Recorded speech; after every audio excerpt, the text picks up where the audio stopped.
Hello and welcome to sports talk with Rohit. आप सभी का स्वागत है। आज हम बात करेंगे रॉयल चैलेंजर्स बेंगलुरु की ऑक्शन स्ट्रेटेजी की। आज हम बात करेंगे कैसे उन्होंने फिल सोल्ट को लिया, कैसे उन्होंने जोस हेजलवुड और भुवनेश्वर कुमार को लिया। ऑक्शन स्ट्रेटेजी के मामले में रॉयल चैलेंजर्स बेंगलुरु जितना ट्रोल हुआ था आईपीएल ऑक्शन के बाद, लेकिन उतनी ही तारीफ हो रही है रॉयल चैलेंजर्स बेंगलुरु की आईपीएल ऑक्शन होने के बाद, जो टीम फॉर्म हुई है उसके बाद। फिल सॉल्ट की मैं पहले बात कर लेता हूँ। इन लोगों का ये मानना था कि किसी एक ओवरसीज को लेते हैं, और इंडियन को क्यों नहीं लेते हैं, ओवरसीज को क्यों लेते हैं? ओवरसीज को लेते हैं क्योंकि ओवरसीज एक एक्सप्लोजिव बैटर मिलेगा आपको।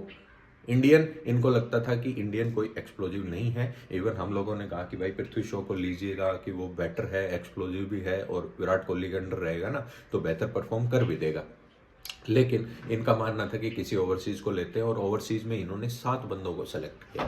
वो 7 बंदे कौन कौन से थे? वो थे फिल सॉल्ट, वो थे रचिन रविंद्रा, वो थे डेवन कॉनवे, वो थे फाफ डु प्लेसी, वो थे विल जैक्स, वो थे जोस बटलर, और एक दो नाम और जो मैं शायद भूल गया हूँ। ठीक है। अब जब रैंकिंग करवाई गई तो इसमें पिछले 2 साल में स्टेट्स सबसे जबरदस्त फिल सॉल्ट के निकले। फिल सॉल्ट 4 ओवर, जो स्टार्टिंग के 4 ओवर होते हैं उनमें से जो है ना 2 ओवर तो कोई 16 प्लस निकालते ही हैं, और 2 ओवर में से 1 ओवर कोई 12 प्लस निकालते ही हैं, जो डीके और बाकी टीम मैनेजमेंट को काफ़ी हद तक पसंद आया। अब मैं बात करता हूं कि जोस बटलर के ऊपर ये फिल सॉल्ट के लिए क्यों गए। क्योंकि ऑक्शन स्ट्रेटजी और ऑक्शन डायनामिक्स एक ऐसी चीज़ है जहां पे ये फिल सॉल्ट से पहले जो है ना जोस बटलर के लिए जाना चाहते थे, लेकिन जोस बटलर वो ऑक्शन स्ट्रेटजी, ऑक्शन डायनामिक्स ऐसी चीज़ है कि भाई वहाँ पे जो है ना फिल सॉल्ट पहले आ गया तो ये फिल सॉल्ट के पीछे चले गए, और विल जैक्स तो काफ़ी पीछे आया। विल जैक्स, टिम डेविड, ये लोग तो काफ़ी पीछे आए। हालांकि इन्होंने strategy plan A, plan B, plan C तीनों तैयार किया था कि अगर हमें फिल सॉल्ट ना मिले तो हम जोस बटलर ना मिले तो मतलब कोई भी ना मिले इनमें से तो विल जैक्स के पीछे जाएंगे। लेकिन लोग बागों का ये जो गुस्सा जो फूट रहा था कि भाई विल जैक्स के पीछे क्यों नहीं गए और ना आरटीएम किया, टिम डेविड ले लिया। क्योंकि जब ऑप्शन स्ट्रेटेजी साफ समझ में आता है कि इन्हें विल जैक्स को बतौर ओपनर खरीदना था, लेकिन बतौर ओपनर उन्होंने विकेट कीपिंग प्लस 1 नंबर का जो बैटर है फिल सॉल्ट वो इनको मिल गया था।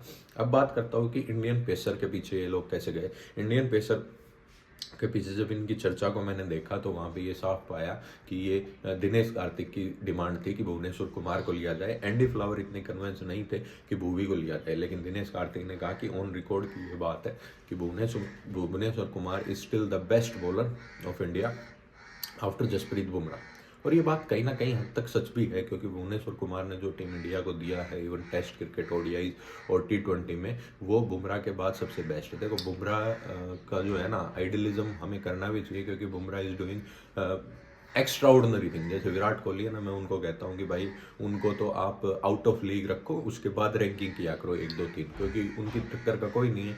ऐसे ही अगर जसप्रीत बुमराह को मैं आउट ऑफ लीग रख के और रैंकिंग करूँ, भुवनेश्वर कुमार नंबर 1 पे आएंगे। ठीक है।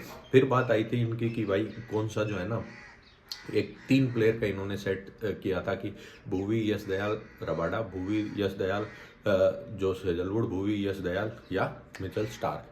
तो इनको भुवी, यश दयाल और जोस हेजलवुड इनको मिला है। ठीक है। और ये सब ऑक्शन डायनामिक्स का खेल था। हालांकि जोस हेजलवुड से भी काफ़ी हद तक मैनेजमेंट, ओमकार शाल्वी, दिनेश कार्तिक, मो बोबट, एंडी फ्लावर, ये सभी लोग जो है ना एग्री थे कि भाई उनको लेना चाहिए। अब बात आती है कि इनके साथ इनको कोई ऐसा गेंदबाज चाहिए था जो स्किल सेट में जो है ना जोरदार हो, और स्किल सेट में जोरदार थे राशिद दर सलाम। राशिद दर सलाम पिछले सीजन दिल्ली कैपिटल्स से खेले थे और वहाँ पे ऑफ कटर्स अच्छा डालते थे। वहाँ पे जो है ना डेथ ओवर में गेंदबाजी करते थे। आईसीसी एशिया कप इमर्जिंग में जो है ना 19th ओवर फेंका है, और पेनल्टोमेट ओवर फेंकने के लिए जो है ना हमेशा जसप्रीत बुमराह जैसे गेंदबाज को याद किया जाता है। और राशिद दर सलाम जो है ना जसप्रीत बुमराह थे अपने आईसीसी अंडर 19 अमर्जिंग जो है ना टीम के। अब राशिद दर सलाम का selection pure skill set basis पे हुआ है, और वो प्लेइंग 11 का हिस्सा भी बनेंगे, क्योंकि वो बैटिंग से भी जो है ना ज़बरदस्त परफॉर्मेंस करते हैं। बैटर भी ज़बरदस्त है और जो है ना गेंदबाज भी ज़बरदस्त है, कटर्स डाल के डेथ में गेंदबाजी करते हैं। तो 1 नंबर का काम राशिद दर सलाम का नज़र आता है। ठीक है। अब बात आती है कि जो ये 11 इन्होंने तैयार की है, इसमें ओपनर हो गया और गेंदबाज हो गया। आज जो है ना लाइम लिविंगस्टन के ऊपर भी ये बात लोग करेंगे कि लाइम लिविंगस्टन को कैसे टारगेट किया इन्होंने, लेकिन कहीं ना कहीं हद तक परफेक्ट जो है ना बाई इनकी फिल सोल्ट रही थी। लेकिन गेंदबाजों में यही था कि भाई ऑक्शन डायनेमिक्स की भाई हम पहले सेट में हम स्टार्क के पीछे जाएंगे, फिर हम जो है ना ट्रेंट बोल्ट के पीछे जाएंगे, फिर हम जो सेजलवुड के पीछे जाएंगे। ऑक्शन डायनेमिक्स में या तो हम प्राइस हाइक कर देंगे। और एक बंदा है फ्रेडी वेल्डी, वो इतना ज़बरदस्त बंदा है ना, वो क्रिकेट एनालाइज करता है, एनालिटिक्स आरसीबी को प्रोवाइड करता है और ज़बरदस्त तरीके से उन्होंने आरसीबी के साथ काम किया है। गिवन पिछले 4-5 सालों से उन्होंने काम किया है। सब बदल गए, माइक एसन, संजय बांगर बदल के एंडी फ्लावर में वोवर्ट आ गए, लेकिन फ्रेडी वेल्डी नहीं बदले। वो क्रिकविज में काम करते हैं, तो ज़बरदस्त बंदे वो हैं फ्रेडी वेल्डी, जो आप देखते हो एक बुरे से डांडी वाला और चश्मे वश्मे में लगा लेता है, ऑक्शन में बैठा रहता है अंग्रेज सा, वो फ्रेडी वेल्डी, और बढ़िया काम कर रहा है और स्टैट्स ज़बरदस्त है। और इन्होंने फास्ट बॉलर के लिए ये एनालाइज किया था कि 1, 2, 3 ओवर के लिए एक गेंदबाज, 4, 5, 6 ओवर के लिए एक गेंदबाज। और कल भी सैयद मुश्ताक अली ट्रॉफी में अगर आप देखो ना, तो भुवनेश्वर कुमार ने 1, 2, 3 के लिए तो जबरदस्त गेंदबाजी की, 4, 5, 6 में भुवी को पिटाई पड़ी। और दिनेश कार्तिक का ये साफ कहना था कि जिसको 1, 2, 3 करता है उसको 4, 5, 6 इसलिए मिलता है क्योंकि उन्होंने 1, 2, 3 में बेहतर परफॉर्म किया। पहला ओवर मिला, तीसरा मिला, फिर बढ़िया कर रहा है तो उसको 5वां दे दिया जाता है कि रिदम ना टूटे इसकी। लेकिन एक्चुअल में T20 cricket over by over का गेम है, और वहाँ पे अगर 1 और 3 भुवी को दिया जाता है तो 5 जो है ना जो सेजलवुड को देके और बढ़िया पावर प्ले अपना एंड करवा सकते हैं हम। टाइट पावर प्ले रखेगा ना जब, कई बार ये जब ऑक्शन स्ट्रेटेजी में देखता हूँ तो कई बार आरसीबी की स्ट्रेटेजी भी बाहर निकलती हुई नजर आती है, और मुझे लगता है कि आरसीबी जो है ना अपनी स्ट्रेटेजी चीख चीख के चिल्ला के जो है ना सबको बता रही है।